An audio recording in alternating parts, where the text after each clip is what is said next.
Setelah viralnya turis Malaysia yang dirampas uangnya oleh polisi Indonesia, kini semakin lama semakin bobrok geng Konoha ini.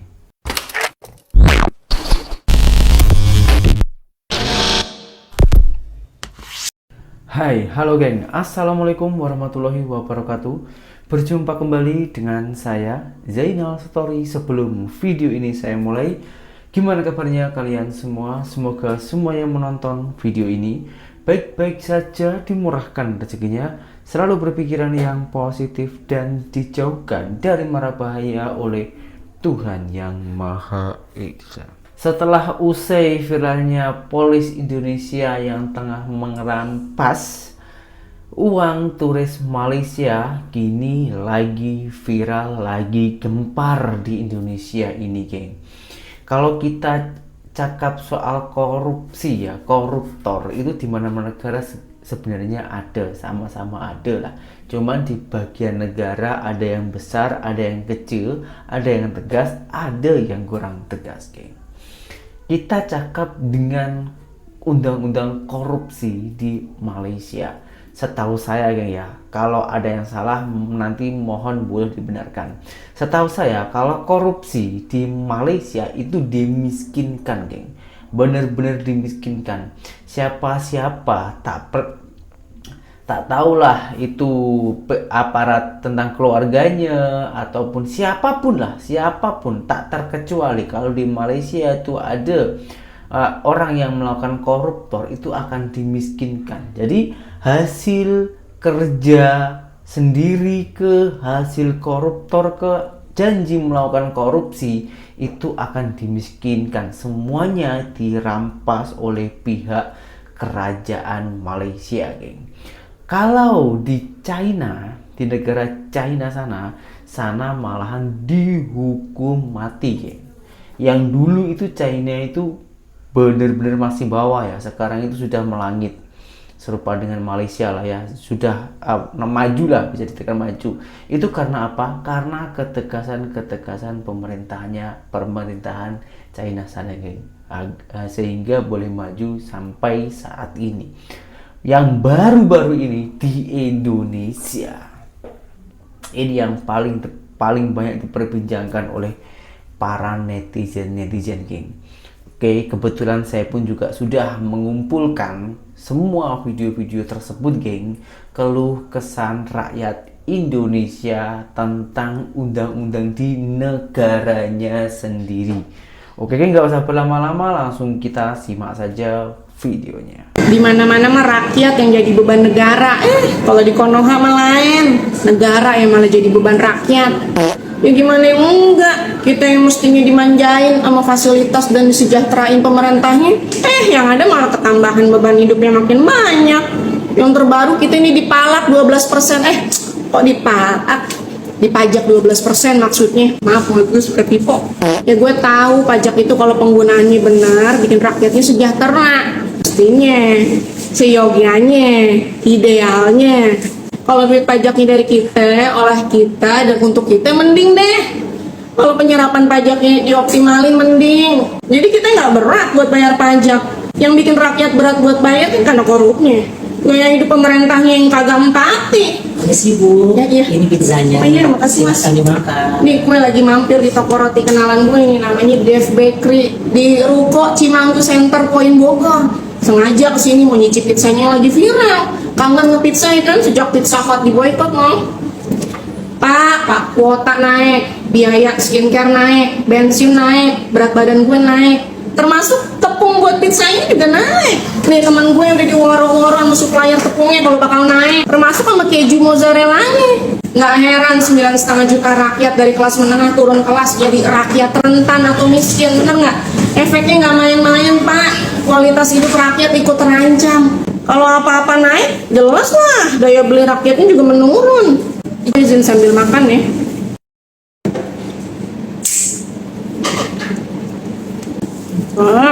Meski katanya bahan pokok kagak naik, tapi kan bensin naik. Jelas lah buat ongkos distribusinya naik. Ya imbasnya bahan pokoknya naik dong. Akhirnya duit yang seuprit itu cuma buat menuhin kebutuhan primer doang dampaknya. penyerapan barang-barang industri ya bakal berkurang, produksi berkurang, karyawan akhirnya berkurang juga alias PHK. Enak bener pizzanya ya. Ih, Masya Allah. Rantusan viral, udah halal, empuk kan, mana toppingnya nih full, dan tentunya bebas afiliasi. Mesti cobain sih lu minimal sekali seumur hidup. Dev Bakery, ingat namanya. Terus juga emak-emak gimana Pak? Emak-emak mah udah sumuk saban hari di rumah melulu, cuma ada jatah jalan-jalan sesekali sebulan. Masa mesti nggak jalan-jalan sama sekali sih? Ngelola uang bulanan juga makin susah Pak. Moro-moro bisa nabung, dana darurat, dana pensiun segala macem prep. Apalagi kepikiran beli rumah keong nih. Bisa bakal makan besok pagi aja udah syukur. Bu Sri Mulyani juga kalau disuruh ngatur uang seuprit biar cukup sebulan bakal keder. Udah emang nggak ada duit, nggak pernah jalan-jalan. Ujungnya kena nih Pak mental kita. Efeknya jadi suka ribut sama pasangan nih kan karena duitnya kurang sehari-hari. Terus yang muda-muda yang kerja bapak-bapaknya trauma sama beban kerja. Karena kan beban hidup naik, tapi gaji kan kagak ikut naik. Gimana tuh? Akhirnya khawatir deh kita sama masa depan finansial kita. Emang gak dipikirin apa Pak sejauh itu? Ya udah dari gua mah semangat kerjanya buat kita semua. Ingat ada negara yang mesti kita biayain. Capek ngomong mulu, mending makan ini aja.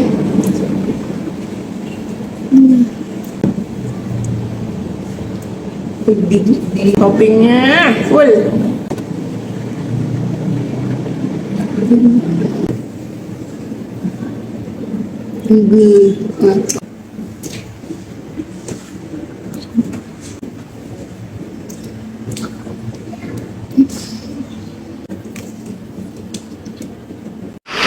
Dan saya yakin dan percaya rakyat Indonesia berada di belakang saya, saudara-saudara sekalian.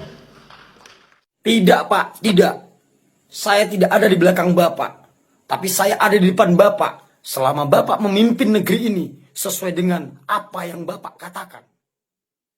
Satu hal yang harus Bapak ingat. Indonesia ini luas Pak. Dari Sabang sampai Merauke. Semua rakyat tahu bahwasannya Indonesia kaya sumber daya alamnya. Jika kekayaan ini dikelola dengan baik oleh orang-orang baik pula, maka tidak akan ada lagi Pak tulisan tertempel. Contoh, gas LPG 3 kg untuk rakyat miskin. Rakyat miskin garis bawahi. Kemudian Pak, nyirisnya ada di depan pintu bacaan. Kami masyarakat miskin, penerima bantuan bla bla bla bla. Kok bisa Pak di negara sekaya ini ada bacaan itu?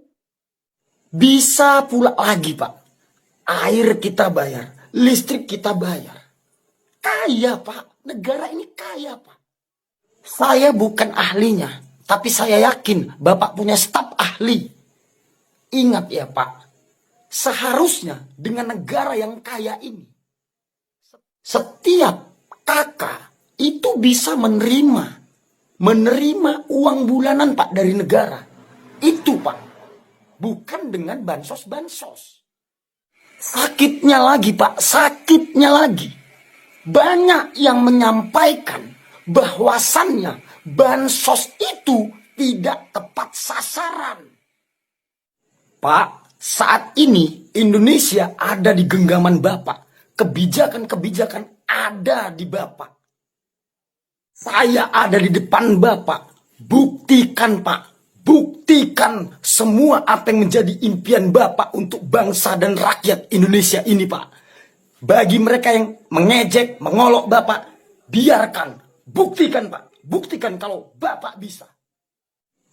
Kalau tidak terbukti Pak, saya juga ada selalu di depan Bapak. Dan mungkin jutaan jiwa rakyat Indonesia ada di depan Bapak, nggak lagi di belakang Bapak. Kenapa dan untuk apa mereka di depan Bapak? Pastinya pendukung seluruh rakyat Indonesia kecewa sama Bapak. Jangan buat kami kecewa, Pak. Kalian udah dengar belum pernyataan Presiden Prabowo Subianto yang ini? Hai para koruptor atau yang merasa pernah mencuri dari rakyat, kalau kau kembalikan yang kau curi, ya mungkin kita maafkan, tapi kembalikan dong. Nanti kita beri kesempatan cara mengembalikannya, bisa diam-diam supaya nggak ketahuan. Mengembalikan loh ya, tapi kembalikan. Pernyataan Presiden Prabowo Subianto yang akan memaafkan koruptor secara diam-diam. Hal ini banyak sekali mendapatkan respon publik karena sangat bertentangan dengan peraturan perundang-undangan dan beresiko menimbulkan kompleksivitas politik dan hukum.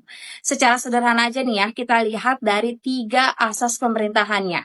Yang pertama, asas akuntabilitas pertanggungjawaban, kepada siapa dan lembaga apa para koruptor itu untuk melapor semua perilaku jahat mereka. Yang kedua, bagaimana cara melakukan audit kerugian negara yang diperbuat oleh koruptor itu. Dan yang ketiga, bagaimana dengan asas transparansi, yang dimana suatu perbuatan korupsi atau extraordinary crime ini merupakan suatu perbuatan yang harus diselesaikan sesuai dengan peraturan perundang-undangan. Dan apalagi kalau dilakukan secara diam-diam, mungkin saja akan terjadi tawar-menawar.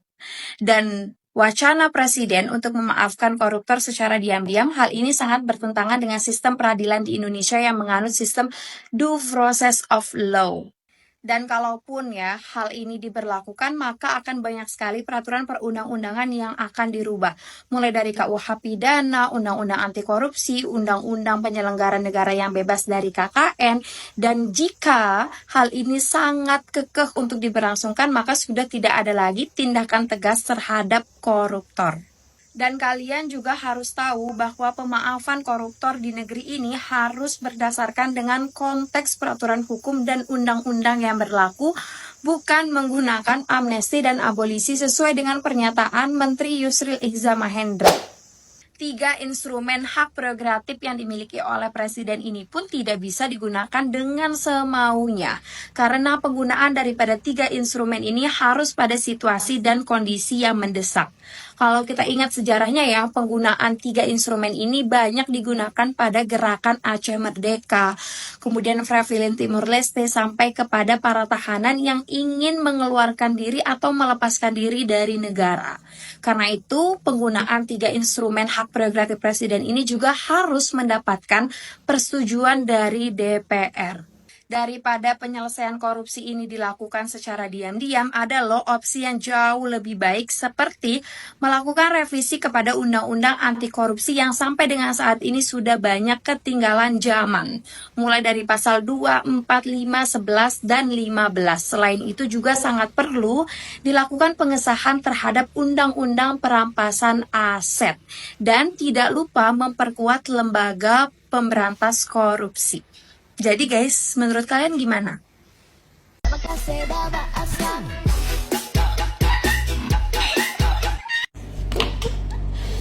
Wah, Indonesia. Indonesia. Berani kali sih yang videoin. Jelas loh namanya.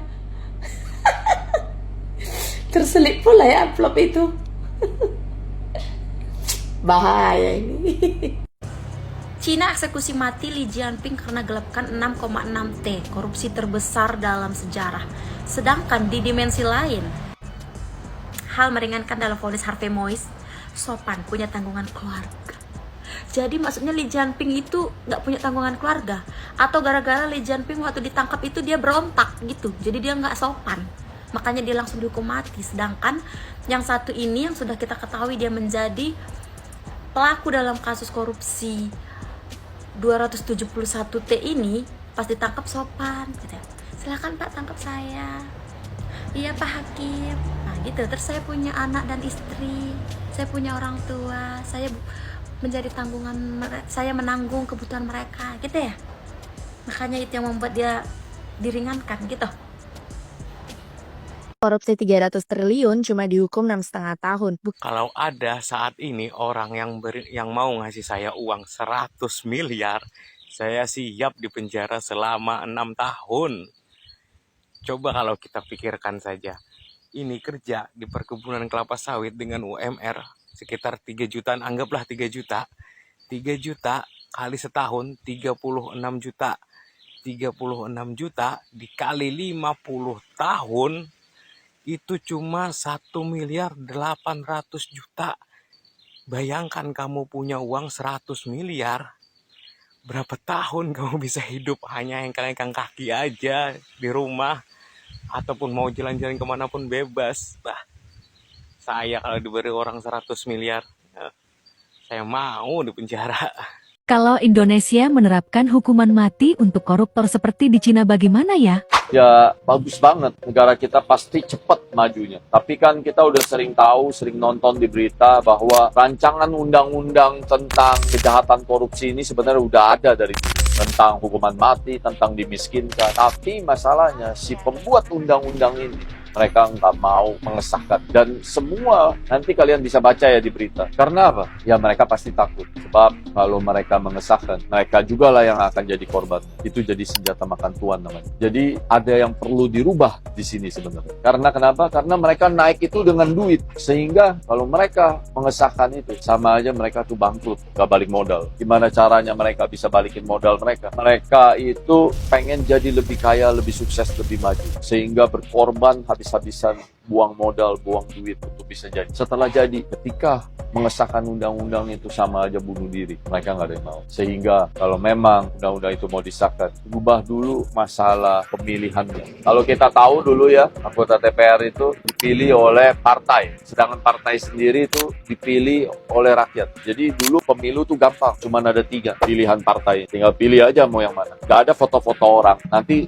terserah partai siapa yang mau ditugasin menjadi anggota DPR, MPR, dan lain-lainnya. Kalau sekarang, mereka tuh maju berperang, masing-masing dengan uang masing-masing. Mereka tuh punya harapan tuh harus balik modal dan untung. Mungkin satu-satu caranya harus dirubah dulu. Dan kalau di Cina sendiri ya, di Tiongkok sendiri tuh, mereka udah menganut paham komunis tuh dari zaman dulu. Mereka tuh keras, diktator gitu ya. Sehingga negaranya tuh gampang diatur. Jadi kalau mau dibikin kayak tadi, semua rakyat nurut. Karena mereka udah dari dulu memang keras. Tapi semua rakyat melihat hasilnya. Negara tuh jadi maju. Sekarang negara Tiongkok tuh jadi kebanggaan seluruh dunia. Coba kamu bilang, negara mana yang kalau kita sebutin RRC, Cina, Tiongkok, negara mana yang nggak tahu? Padahal kalian bisa cek nanti negara mereka sama negara kita, siapa yang merdeka duluan. Gitu. Lebih mudah bersama Gapura Office. Nih, kalau di China kan koruptor itu dihukum mati, Om. Nah, kalau Indonesia itu sendiri bagaimana dan kebijakan gimana menurut Om nih? Ya jujur ya, jadi kalau korupsi ini suatu hal yang memang sudah kita bilang di negeri kita ini cukup berjemaah ya. Yang kita dengar korupsi ini sampai sekarang nggak bisa dihilangkan ya. Dan saya rasa yang namanya korupsi ini memang nggak bakal bisa dihilangkan juga gitu ya. Tapi memang menurut saya sangat memalukan ya kalau di negeri kita ini. Apalagi kalau namanya korupsi yang sudah merugikan keuangan negara yang cukup besar atau sangat besar, lalu orangnya hanya dihukum beberapa tahun, lalu dia bebas dan bisa menikmati kekayaannya atau kekayaan bisa diwariskan ke anak-anaknya, lalu anak-anaknya bisa menikmati hasil korupsi itu. Saya rasa ini tidak pas ya. Jadi kalau saya pikir satu-satu cara yang baik ya, kita kan negara yang memang kalau kita bilang di China itu dihukum mati ya. Ya kalau saya sih lebih prefer ya, di Indonesia ini kan kita sempat bicara soal restoratif justice ya. Tapi bukan hanya mengembalikan hasil korupsi itu. Sebenarnya kita harus lihat psikologi orang korupsi itu karena dia haus kekayaan gitu, rakus lah kira-kira. Kalau bisa ya penaltinya saya rasa masyarakat kan lebih takut ya kalau misalnya dimiskinkan. Bukan hanya orang yang korupsi, tapi mungkin ya kita bilang anaknya atau kali itu udah jatuh ke cucu, misalnya orang tua ada terbukti korupsi, ya dimiskinkan. Saya rasa itu yang lebih baik ya. Tapi ya tentu kita harus pegang asas hukum berkeadilan ya. Jadi kecuali anaknya bisa membuktikan bahwa dia mendapat kekayaan itu bukan dari orang tuanya ya fair. Tapi kalau emang dia mendapatkan dari orang tuanya walaupun bukan dia yang berbuat, menurut saya wajar aja kalau dia dimiskinkan ya. Misalnya kekayaannya disita. Kalau pikiran saya mengenai korupsi sebenarnya seperti itu. Dengan semua video yang saya tayangkan tadi, apa komentar korang? Coba tulis di kolom komentar. Entah ini orang Indonesia ke, orang Malaysia ke. Di sini kita tukar pengalaman dan apa pendapat orang masing-masing. Kalau pendapat saya ya, alangkah baiknya koruptor itu diberantas di negara kita dengan cara kita mencontoh macam di Malaysia ataupun di Cina, dihukum mati ataupun dimiskinkan. Kalau menurut saya lebih baik dimiskinkan ya. Kalau dihukum mati terlalu enak, geng. Macam nggak merasakan kesengsaraan waktu dia orang itu perbuat ya, dan keluarganya itu masih menikmati. Tapi kalau dimiskinkan itu bener-bener jatuh gitu geng, bener-bener berjuang lagi dari awal. Dan dengan adanya hal-hal macam itu, saya rasa akan takut para koruptor itu akan mengulanginya lagi gitu menurut saya geng ya. Kalau menurut kalian itu macam mana? Silahkan tulis di kolom komentar, dan berjumpa kembali di video saya yang selanjutnya. Saya Zainal Story, seorang mantan TKI Malaysia. Salam TKI sukses. Assalamualaikum warahmatullahi wabarakatuh. Bye bye.